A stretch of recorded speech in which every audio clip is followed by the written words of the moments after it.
Sup, my dudes, Valk here, and today I'm going to be showcasing off Joker from Persona. He has a really cool blessing. I just want to show off the blessing really quick because it's just super cool. You can see whenever you move forward, it does all this special effects. It's a really cool blessing. This is his evoed. He just got evoed with this update. UR Plus. He leads Spirit Warrior. I was just talking about Spirit Warrior lead, but I really want a 120 Spirit Warrior lead. He's only an 80 Spirit Warrior lead, so that does suck. But I'm going to be showcasing him today on his own lead. I might use him anyways as the category lead, just because this category is... I'm telling you, Spirit Warrior is like... This category is getting there, dude. This category has a lot of good units on it right now. It's got Gilgamesh, Visionary, Flower Magician. The minus 15% cost could end up becoming a big deal. Like, thinking about it like rationally, right? He could end up being a good leader skill. If you don't need the extra attack, having the minus 50% cost, this actually could be really good for him. Other than that, he's on Youth, a super strong category. Pure Heart, really strong. Swift and Deadly, very strong. Awakened Power, very strong.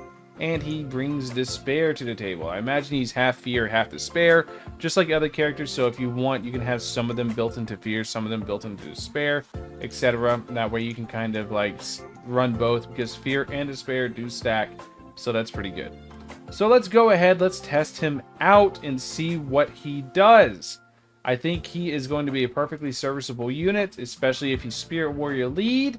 Spirit Warrior lead alone is enough reason to actually like consider building him. If you don't have any reason to build him, Spirit Warrior alone should be enough of a reason to actually go out of your way and build him, because it's such a good category now with LR plus Gilgamesh there, who I consider the best unit in the game. That minus 15% cost could end up coming up big, because minus 50% cost is going to make it so you can actually build him much cheaper with how expensive Gilgamesh is. And then, yeah, this seems like a pretty solid category right now. Like I said, I just would like to see like maybe a 100, 110 lead. I think 80% lead just isn't really enough for the category. But let's go ahead. Let's see. This is my first time seeing everything at this. I'm pretty sure he's going to start. Dude, I love that animation. He starts with Fear. Yep. So let's see. That's kind of okay. Am I missing something? Let me see. Oh, he looks so cool without the mask. Oh, he looks so dope. All right, let's see.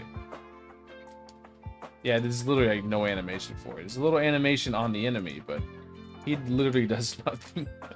All right, let's see. What's this one? Oh, well, it helps if I can see it.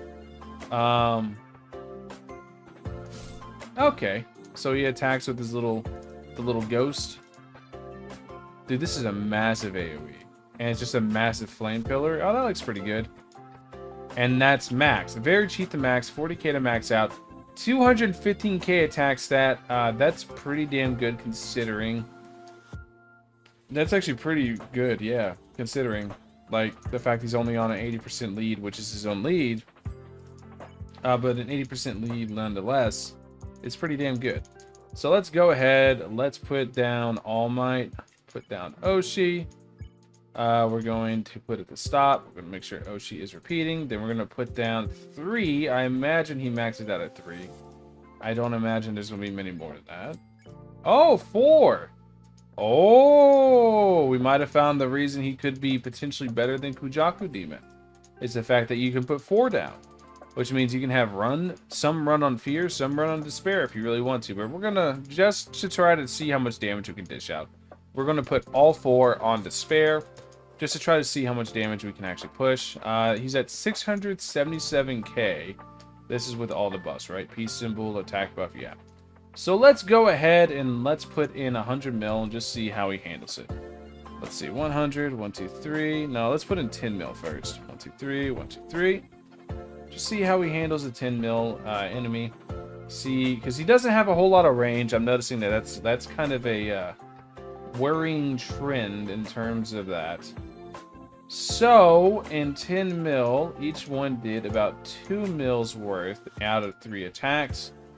Pretty decent. Let's go ahead. Let's put it up to 100 mil now and see how they do it. I don't think he's going to kill 100 mil. I'm gonna be real. I just don't see that really happening, but we can see.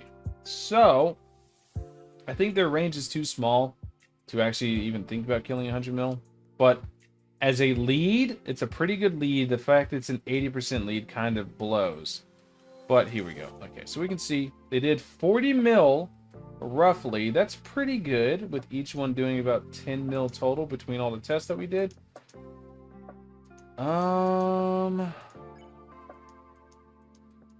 If it lets me click them. 11, 12, 11, 11, 11.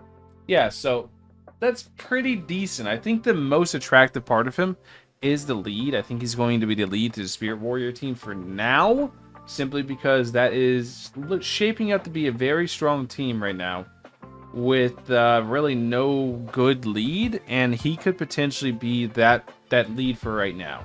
Because minus 50% cost is no joke. It's going to allow you to take on short-form content while using stuff like Gilgamesh. And Gilgamesh gets so much attack that I'm going to be real that it being an 8% lead doesn't really matter for Gilgamesh.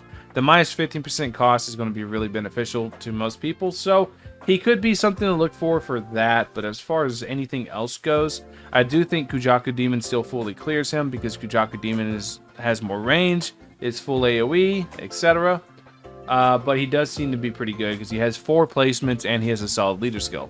Anyways, thank you guys all for watching. I'll catch you guys in the next one. Peace.